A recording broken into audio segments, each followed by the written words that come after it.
Threshold Signal Enterprise, your official music store. Get the best musical equipment at the best prices on the market today. Drum sets, studio mixers, amplifiers, and many more. Simply contact us on 024-596-4390 or 026-970-1892 or visit our store located off the Spintex Road behind EcoBank, Kotobabi. Threshold Signal Enterprise, your official music store. So viewers, it is another wonderful Friday, and as always, we bring you Choral Drive on Choral Music TV. My name is Max Olofori, your regular host. This week, we have a wonderful personality with us. You can't talk about choral music and its promotion without mentioning his name, Bright Aheto. Almost every choral concert, you see him to be the MC. I don't know if the organizers do not find any other person to host the concert. It goes to tell you how skillful and how professional, how intelligent he is when it comes to emceeing such programs. He's been in choral music for a very long time. I wouldn't want to bore you much with issues about him. He will tell me himself as he is here. So, Bright, I welcome you to Choral thank you so Music much. TV, and it's a pleasure having you. We're going to have discussion about the choral ministry. They say I shouldn't. Is there a difference between the ministry and the industry? Because sometimes when I am doing the show and I say choral industry, I get feedbacks that I should have said choral ministry. Is there a difference? I don't think there is any difference, but the point is the perception is that if you say choral industry, it's like we are doing it for commercial, basis or commercial level.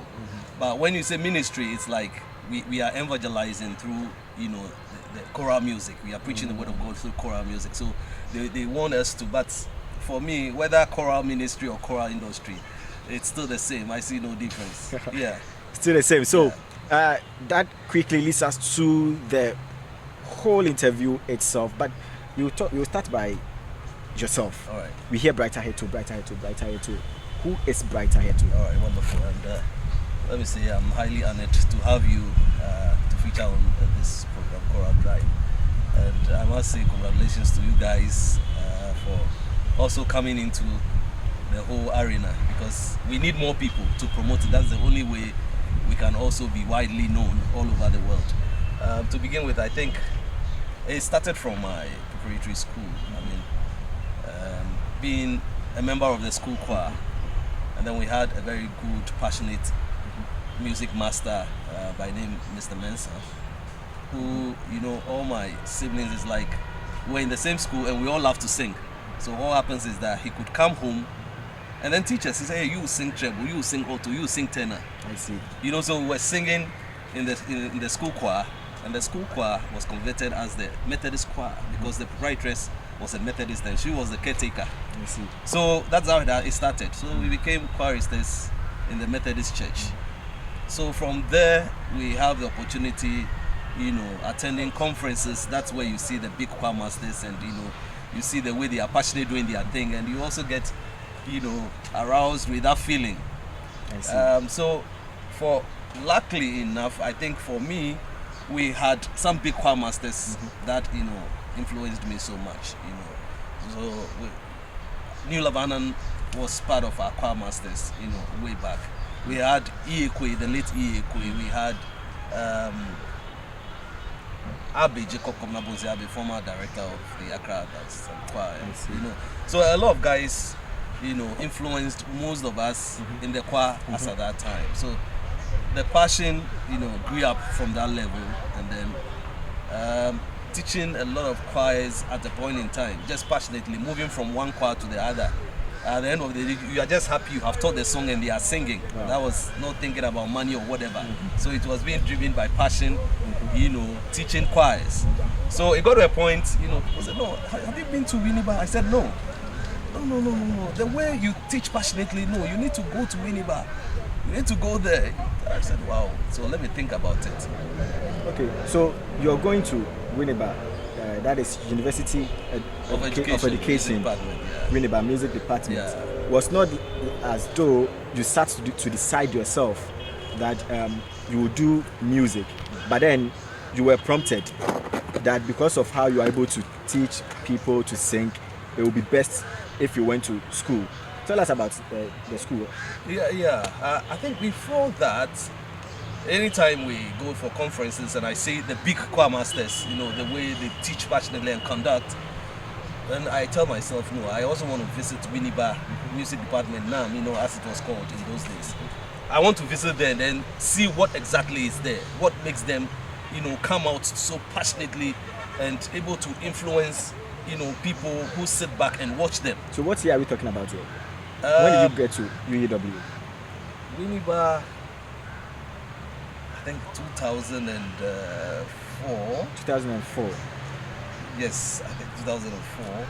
I see. I did enrichment and then I went back 2013 or so to do my bachelor's. Okay. Yeah.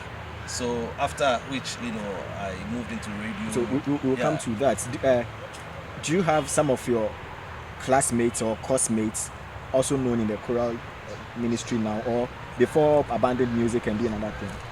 No, I think some few ones are doing well. And just to mention is Anthony Luisado. He's in Tema Inspiration. Tema Philharmonic. Yes. And then we have Daniel Abam Tete. He handles the Harbour City Choral. Harbour City. Gapoha. Yes. Yeah, Gapoha Choir. I think they call it, Harbour City is different. Gapoha Choir. Yes, Gapoha Choir. And then he's out with some album and stuff. He's doing well. And some few other guys, are doing well. I see. Yeah. So then,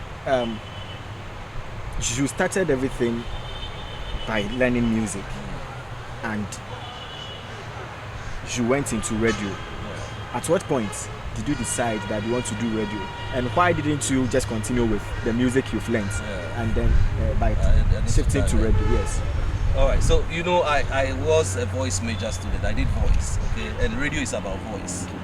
So I started listening to James Amate, the late James Amate, who was the host of Philharmonic Pearls way back when I was on GBC. On radio, way back. So I never missed that program. Growing up as a chorister or as a little boy, I never missed that program.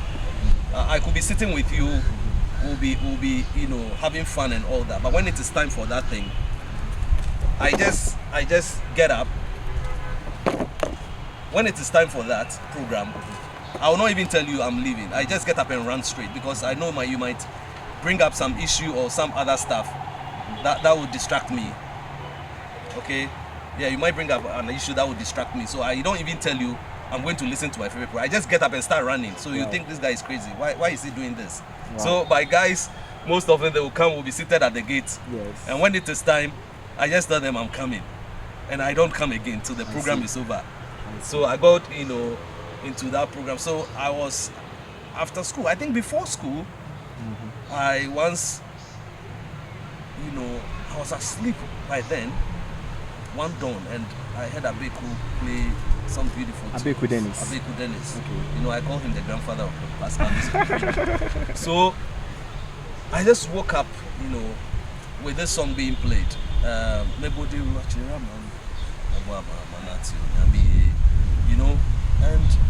the song really moved me. So I was really touched with the song.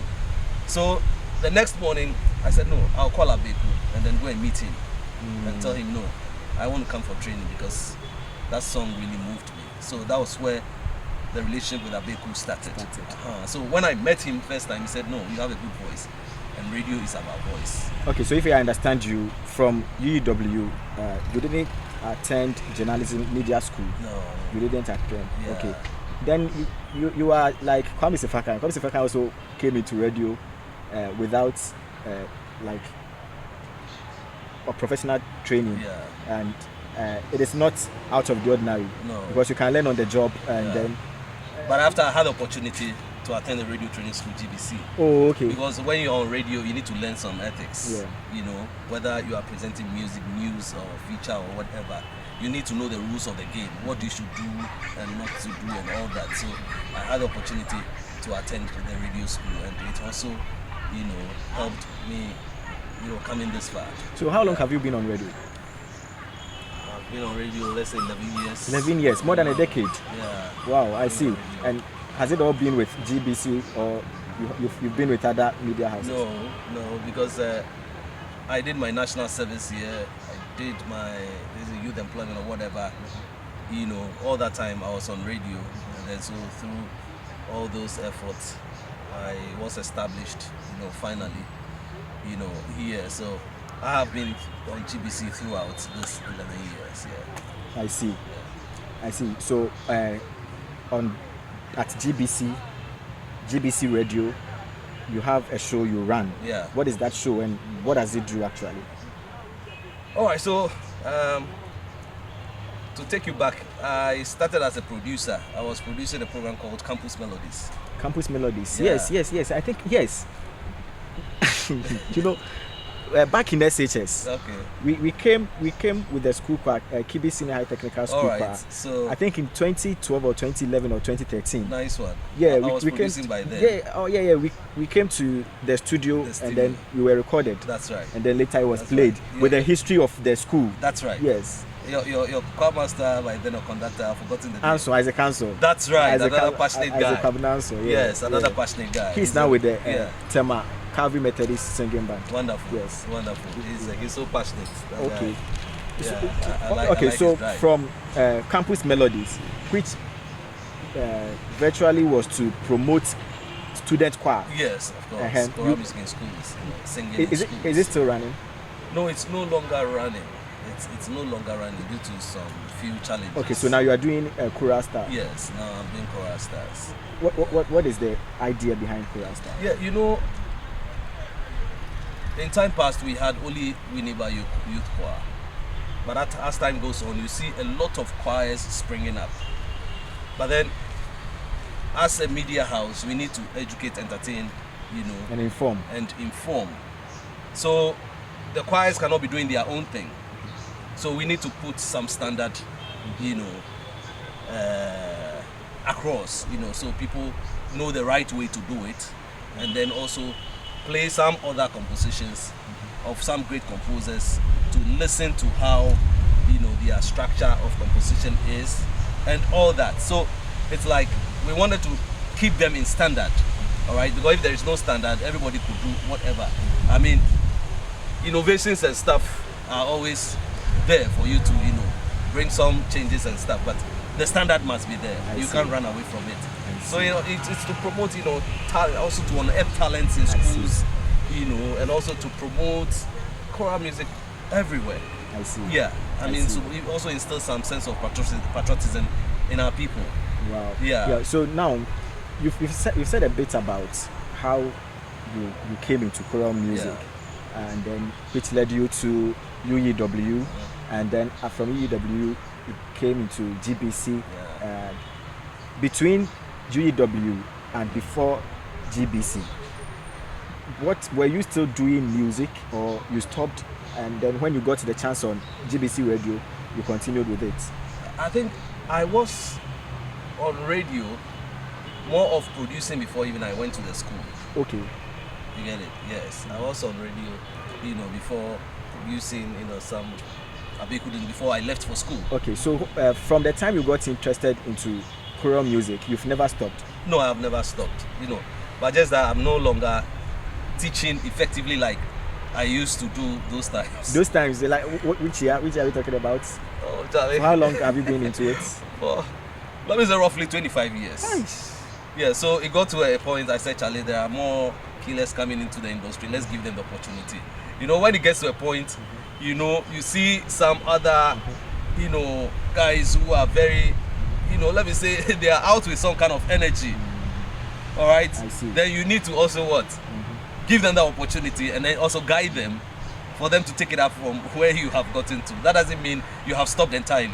Yeah, so as I talk to you, if I get to your rehearsal and then maybe you are teaching a piece, which I have control over, and I realize you are not doing it well, I could just jump in and take over, because what you are doing, I understand it too well.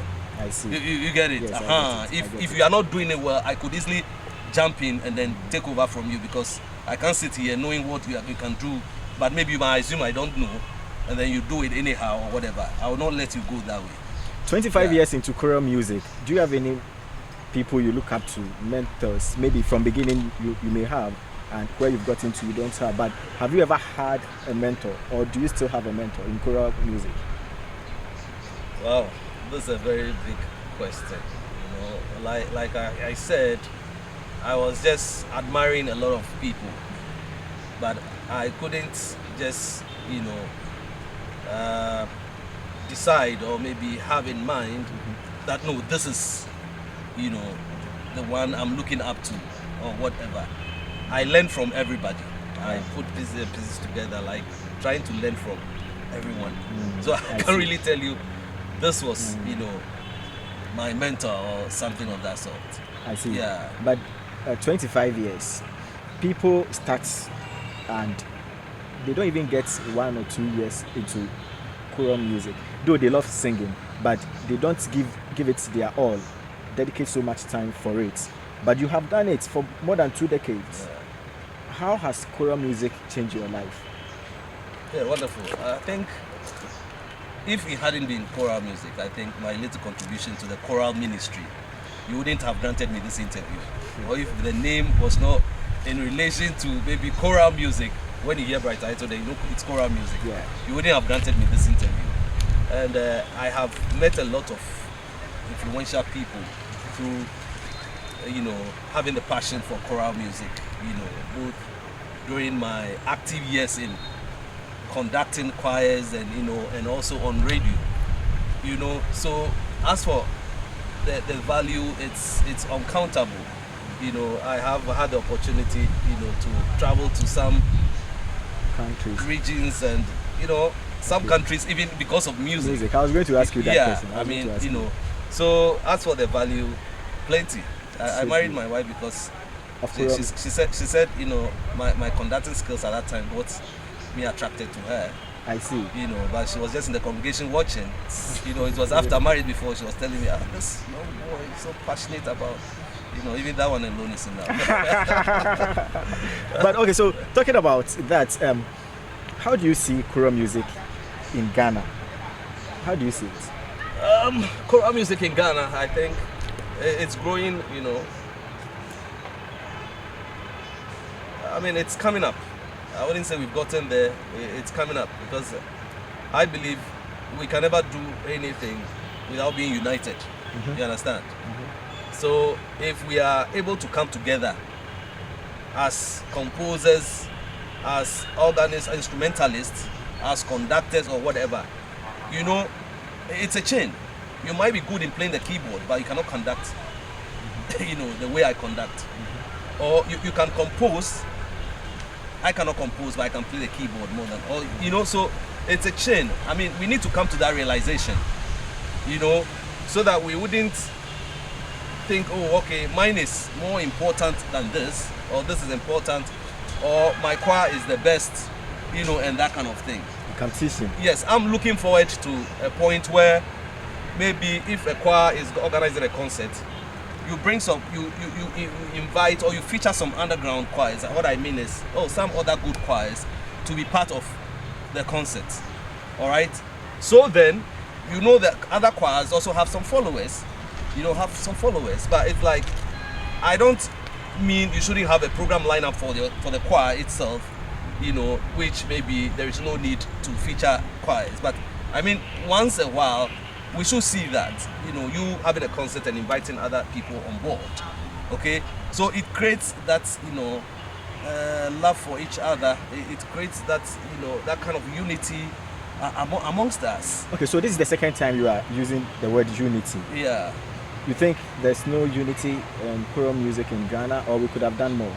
We could have bond more than it is now? We should bond more. I mean, there are situations, some choirs are limited to only one composer's, works. They don't sing other composers' works. And, for me, when you go that line, it gets to a time you become monotonous, because people could envisage or, imagine what kind of selections you have and all those things. Although maybe you might come up with new stuff, but they know what you are going to come up with. So can you imagine if you have these composers, 2 of this, 2 of that, 1 of this, 2 of this, 1 of that. So at the end of the day, you know, listeners or lovers of all those composers also come to listen to you. All right, they enjoy the concert because you are not one way, if I should put it that way. You come up with a variety of works, and then you can analyze those works and say, oh, Charlie, this song, Charlie, it's powerful, although I've not heard it before. And so from there, other choir masters take up those song sheets and teach their choirs. That's how come the songs, you know, go all over. But you see, most choirs now, they still continue to learn, you know, the same song all over, and when it happens that way, there is no way we can grow.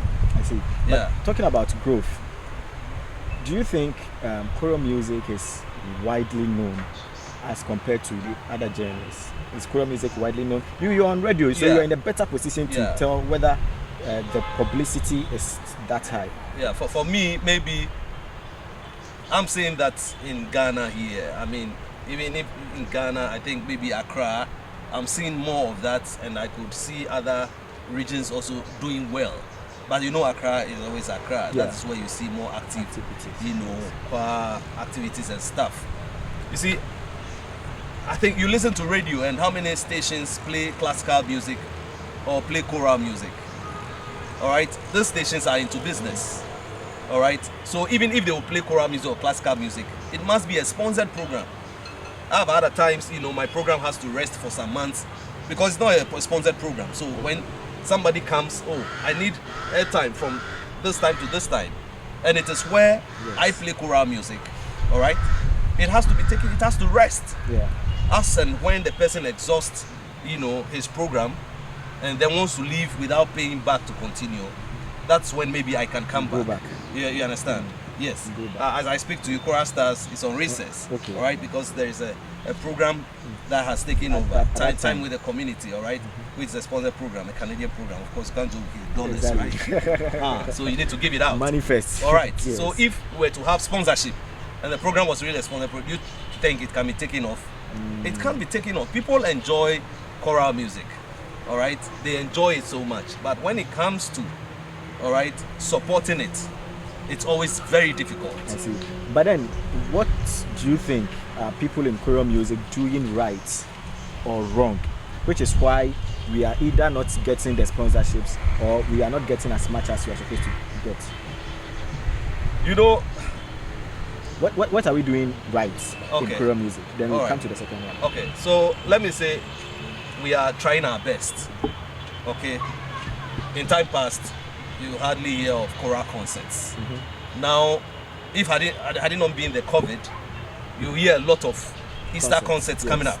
Okay, but even in the midst of that, people are doing virtual concerts, and you know, it shows the enthusiasm, the passion, and the drive for choral music now. And you go to social media, you see a lot happening, and you see followers and all that. It's good.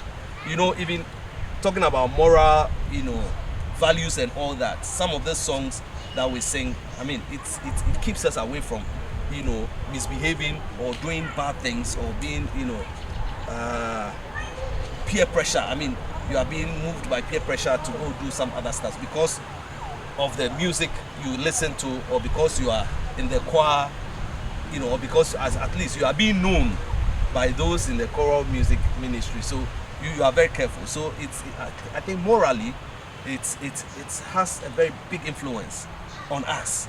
We are doing it right. I mean, we go to radio stations to promote, you know, our songs, to promote the choir and all that. But I think it's only a few even stations, all right, that you can hear this being done. But it should be all over. You know, like the secular musicians, you know, the big names in the secular world, all right? They push money into such stuff, and they go everywhere. They take advantage of every situation, both, you know, the electronic media, the print, and all that. We don't do more of print, all right? Yes. And then we even do more of radio than television. Because of the cost, huh? Yes. It's expensive. And it's expensive. There's nobody to... Yeah, it's expensive. Okay? So all these are some of... But I think in a whole, I mean, we start from somewhere. Yes. I mean, people are now getting the feeling. The feeling is catching up with everybody. The young ones now, they want to be in the choir. Before then, if you tell your child to join the choir, you say, oh, it's for the old ladies, it's for the old men. You know?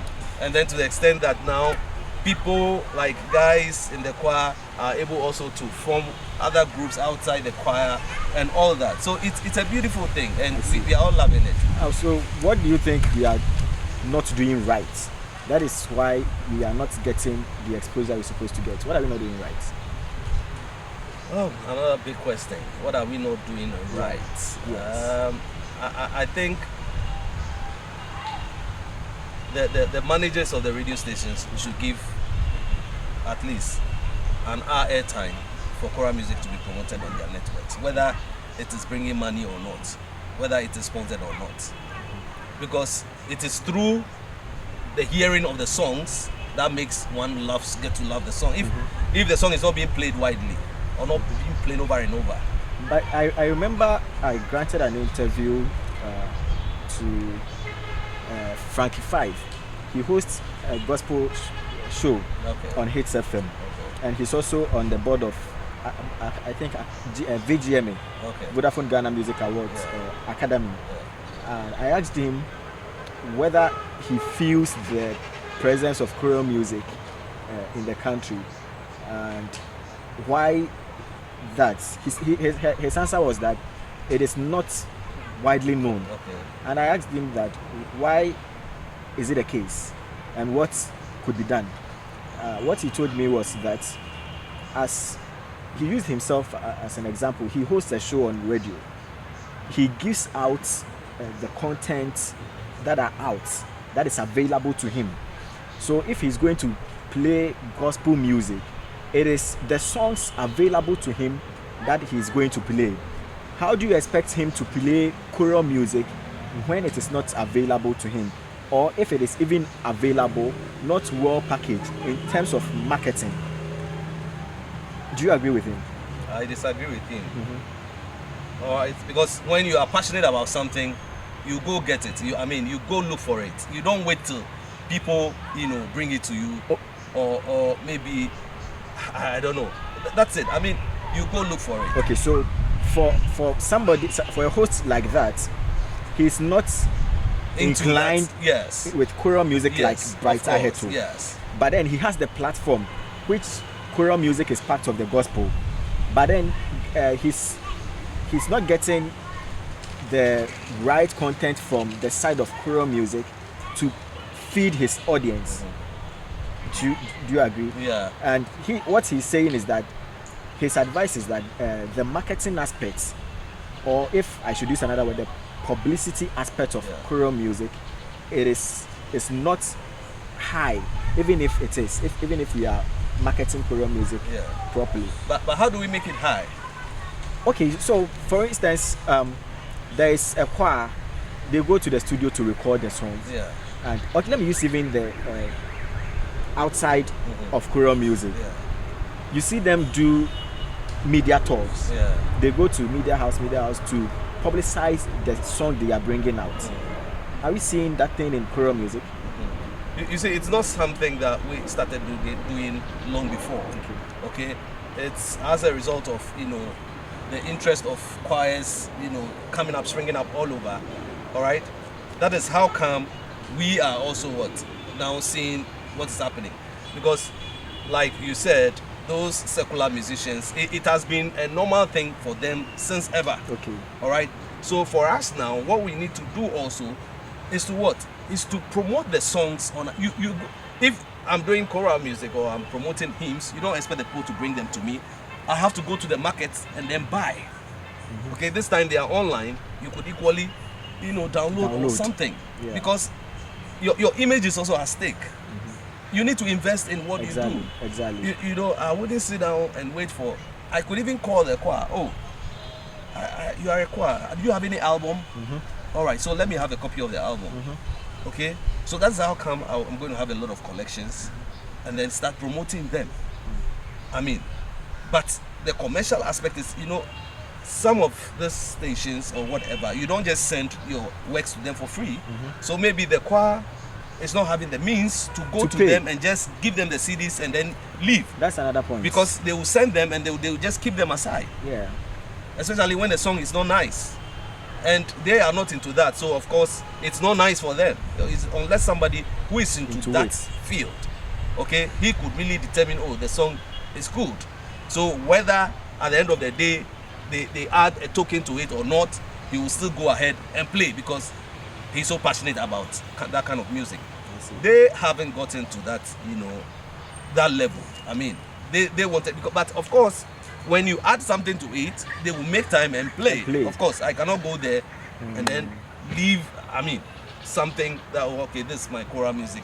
And then he could play because he has no choice. But then you could realize that he's just playing for the sake of maybe playing it, but not really attaching the kind of musical, aspects or whatever.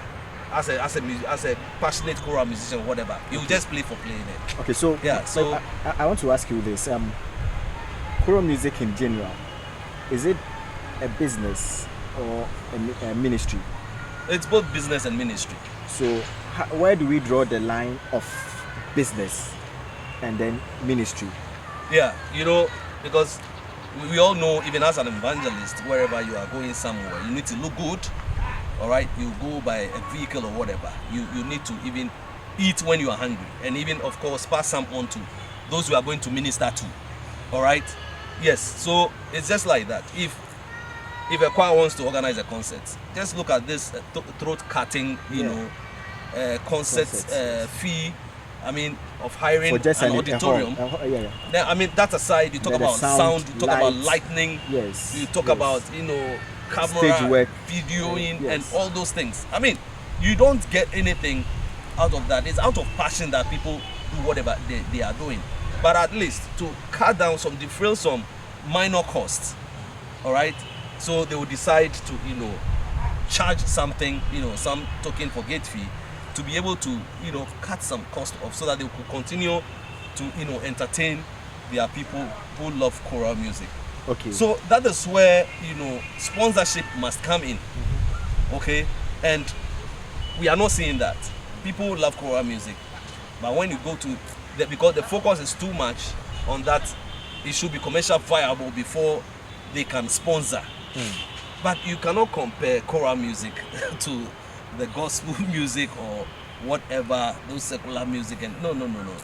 So I think it's a business and all that, because it's a business also in the point that when you go into stage those concerts, of course, you need costume, you need people, who also make money. At times people even they call makeup artists to make them up, and all those things. They need to do their hair.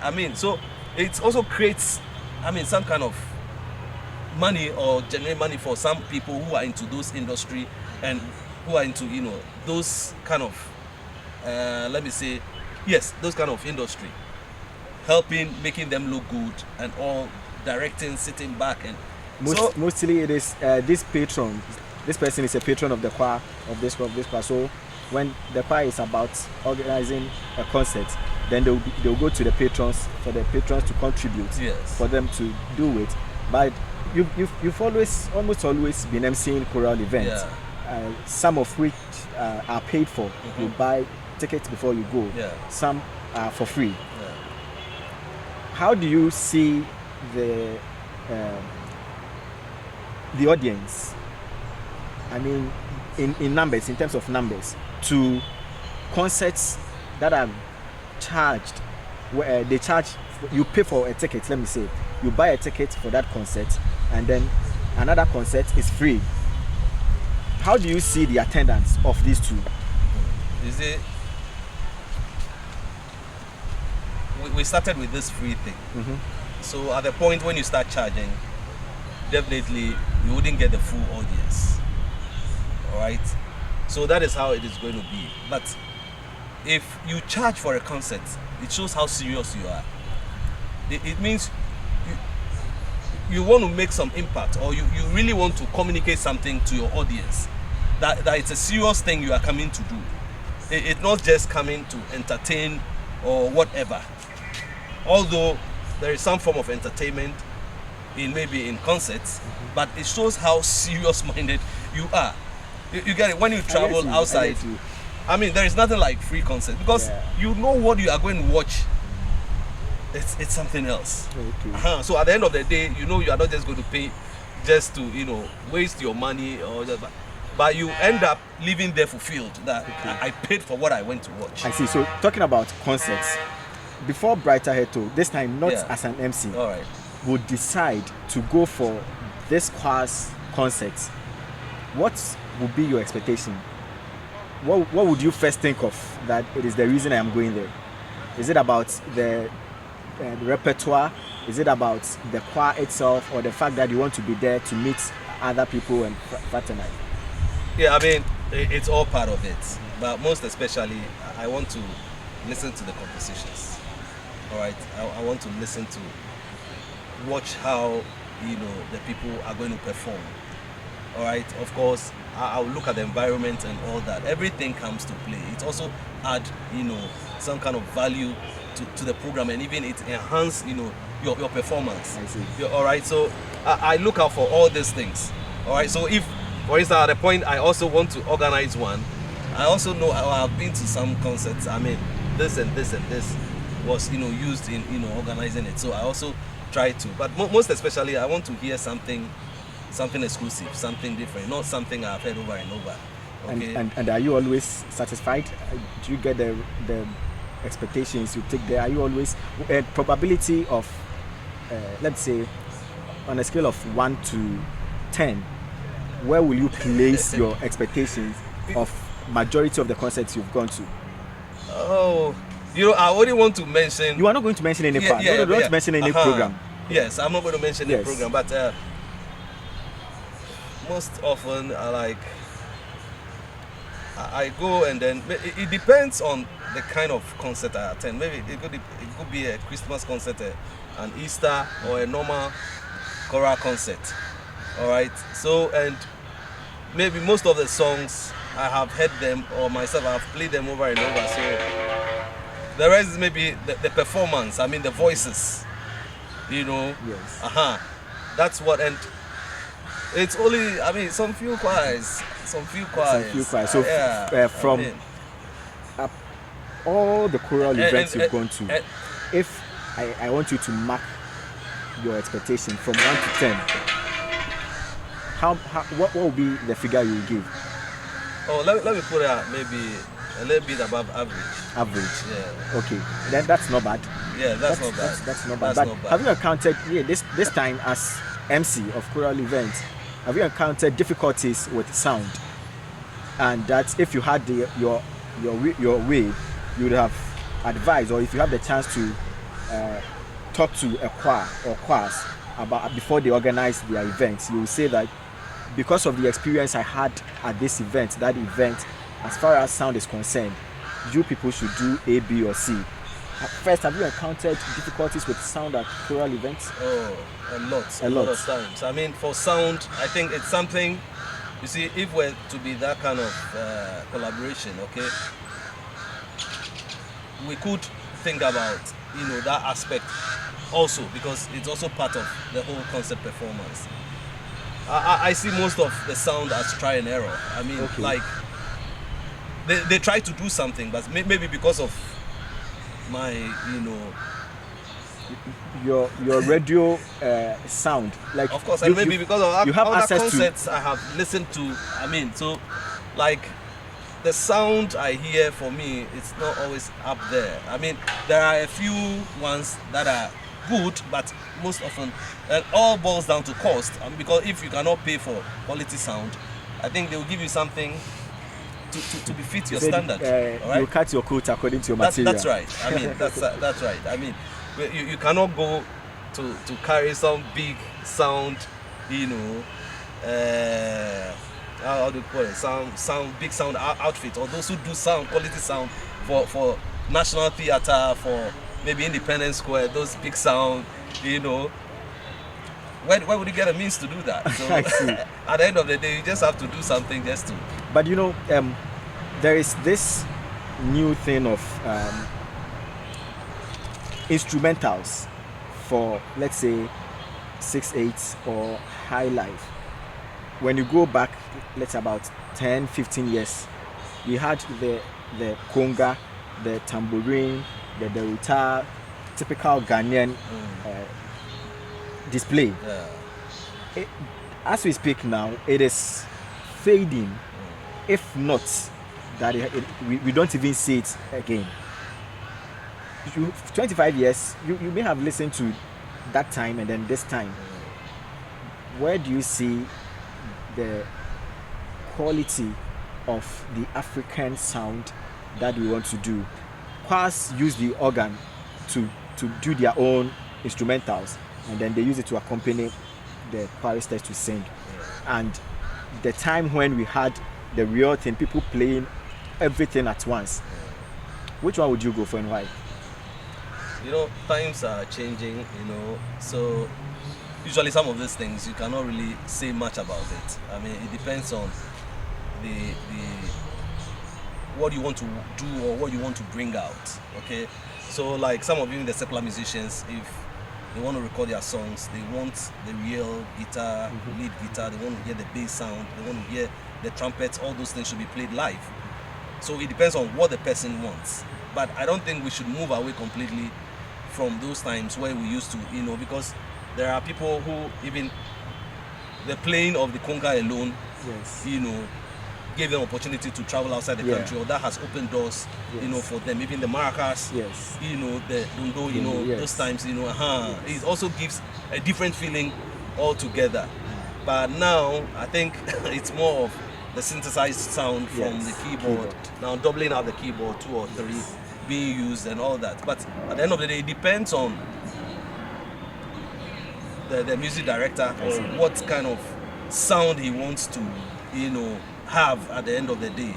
So, but then we shouldn't throw away, local stuff that we used to, We used to have. Yeah, we used to have. So talking about keyboard, we have a lot of young guys who are playing the keyboard now, and it gives you the feeling that there is a future for choral music as far as organ is concerned.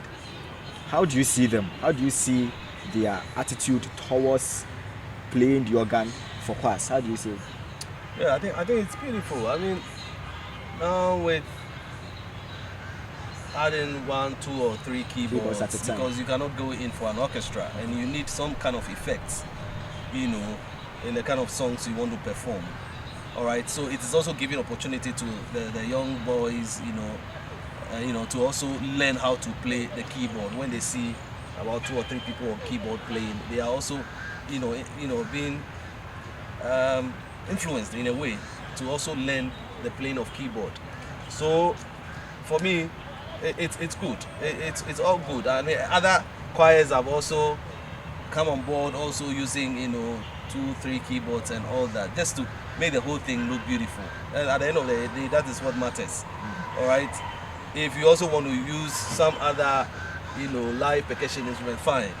But then, if you also use this and you think at the end of the day, it will make your people happy to achieve your goal, it's all good. I see. So then, we're talking about concerts, we're talking about sound, we're talking about keyboard, and one other thing that comes in as far as concert is concerned is the composer, because they're going to perform songs of composers or a composer. With your years in choral music, who is your favorite composer? Another big question. My favorite composer. Your favorite composer? I enjoy listening. I'm happy with the works of all the composers, but favorite composer, I love them all. I love them all. You love everybody? Yeah, I love everybody. So if I should mention your first 5. My first 5. 5. Yes. My first 5. Yes. Okay. My first 5.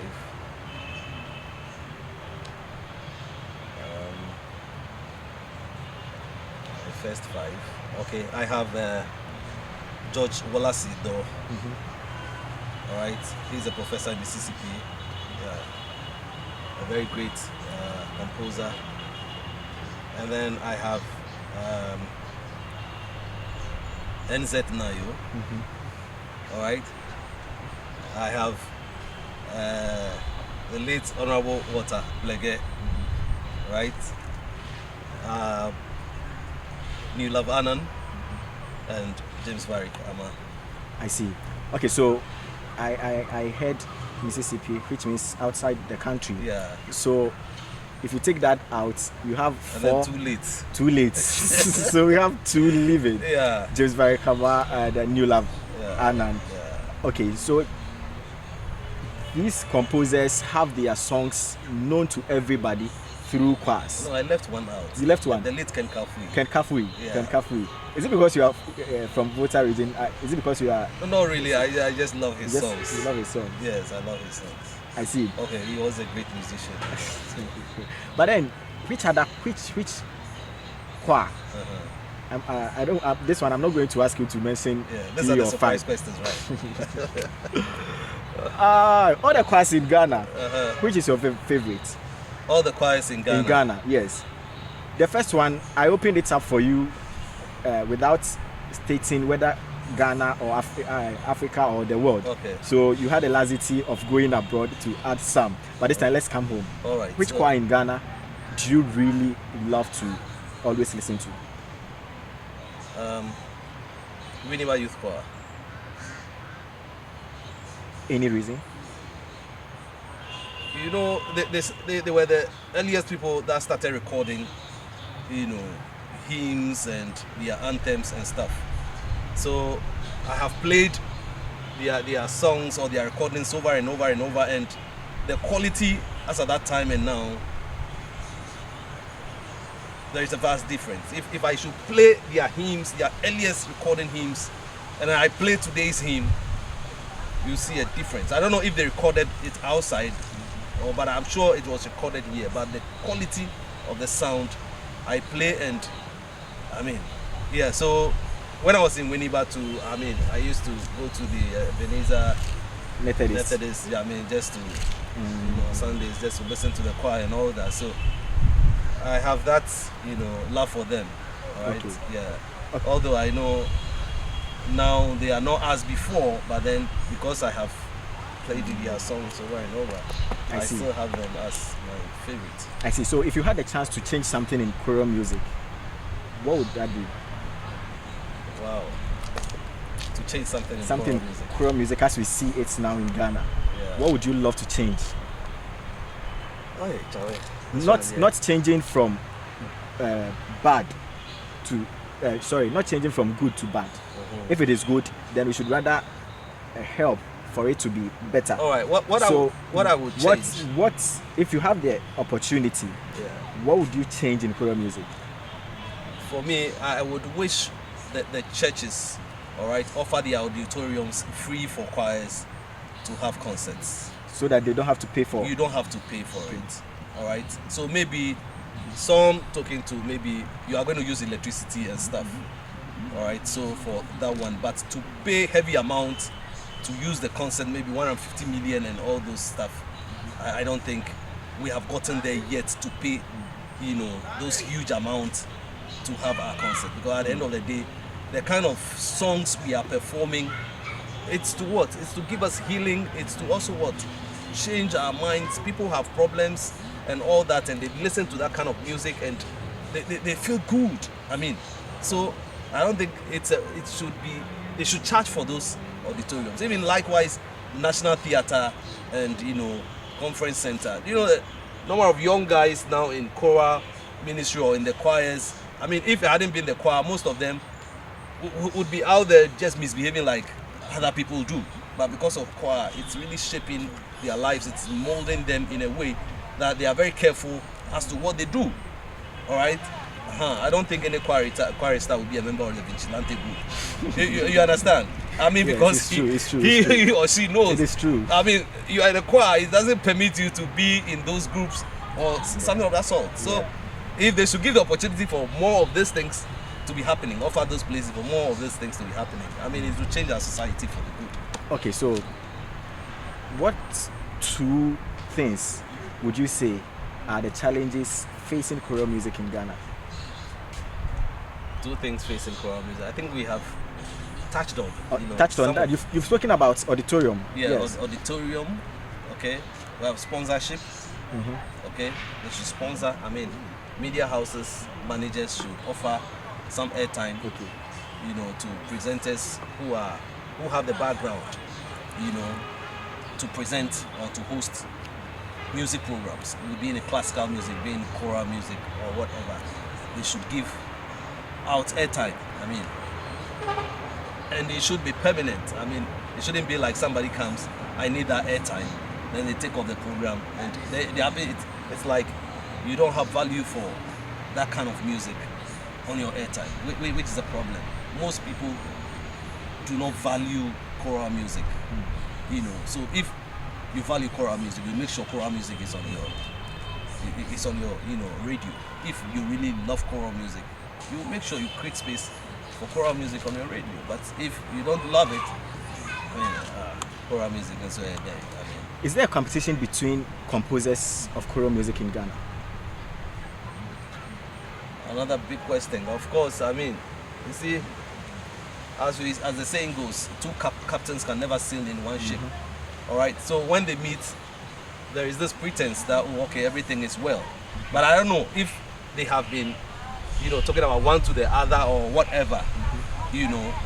It's something that I don't think it's healthy for the growth of choral music. As I said, we all have, our individual, talents. I'm very good at doing something. I just get up and do it freely. But you struggle a bit before you do it. The same way what you are doing, maybe I cannot do it. I need to, go through some form of training for a very long time before maybe I get used to and all that. So, we should all do what we can to help the industry. Of course, you cannot do away because it's a human institution. Some of these things. But I think it is not too much that will affect our industry. But it's there. It's a human institution, so let's expect that. Okay. So I think it was within last year you were inducted into office as circuit chairman for Niboy Man Circuit. Niboy Man Circuit. Yes. Oh, okay. So how many years are you going to hold that office? I think I'm even due to exit. You're due to exit? I think it's 3 or 4 years. Oh, okay. Yeah. Okay, but at the society, you also what's the name of your church? Mount Sinai Society. Mount Sinai. Yeah, I'm the choir master. You are the choir master of Mount Sinai. Yes. So what's your favorite Methodist hymn? My favorite Methodist hymn? Yes. Wow. I have a lot. You have a lot? Okay, so mention one and sing the first stanza for us. Okay, let me sing 5-1-1. Be gone unbelief. Okay. Be gone unbelief, my Savior is near, and for my relief will surely appear. By prayer let me wrestle, and He will perform. With Christ in the vessel, I'll smile at the storm. And my favorite stanza there is this: though dark be my way, though dark be my way. Okay, so though dark be my way, since all that I meet, the bitter is sweet, the medicine fruit. Though painful at present, that was what you wanted to do. So it is, though dark be my way, since He is my guide.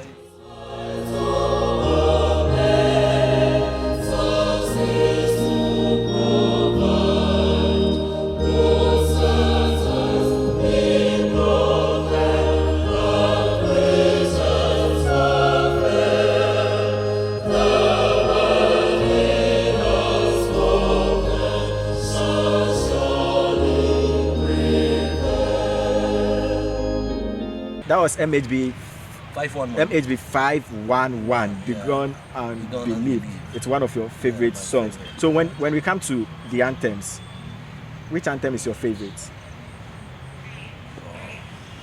The anthems. Local anthems. Okay, let me go for Jijom. Jijom. Oh, okay. Okay. Sing some few lines for us.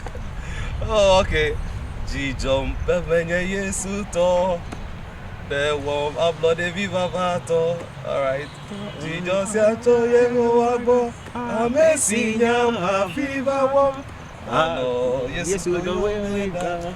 Ewo aglode viva vato. That's right. Oh, you are good in FM. Is your wife on FM? No, I'm not married yet. All right. But Bright Aheto, thank you very much for speaking Charlie, to you're not us. married yet. I'm not married. Oh, that's unfortunate. Oh, why? Because all along I thought you were a married man. I'm not. Yeah. I'm not. Because the ladies, they love choral musicians. Yeah. They love choristers too.